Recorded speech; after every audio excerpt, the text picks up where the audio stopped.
Sosok Kapten Baskoro Adi, kopilot Smart Air yang gugur ditembak OTK di Korowai, Papua Selatan.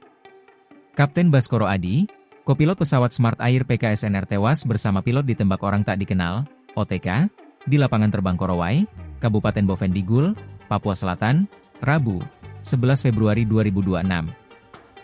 Berdasarkan informasi yang dihimpun, pesawat tersebut membawa 13 orang penumpang dari Bandara Tanah Merah, Bovendigul, sekitar pukul 10.35 WIB. Saat landing di Bandara Korowai pada pukul 11.05, tiba-tiba terjadi penembakan dari luar bandara. Pilot dan kopilot beserta penumpang turun dari pesawat dan berlari ke arah hutan serta melaporkan kejadian tersebut melalui GPS Garmin.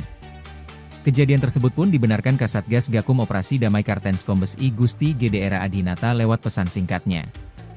Meski sempat melarikan diri ke dalam hutan, pilot dan kopilot ditemukan oleh para penembak dan dieksekusi hingga keduanya meninggal dunia.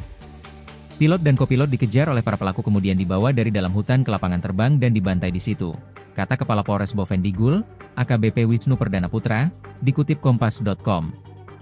Informasi yang kami terima keduanya meninggal, sementara para penumpang kondisi aman karena mereka warga setempat, ungkap dia. Pesawat kini masih berada di lapangan terbang. Sementara, Kadif Humas Polri Irjen Johni Isir mengatakan dari 13 penumpang yang selamat satu diantaranya seorang balita.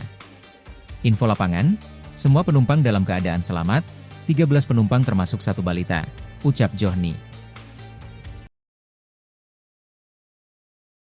Download Tribun X sekarang, menghadirkan lokal menjadi Indonesia.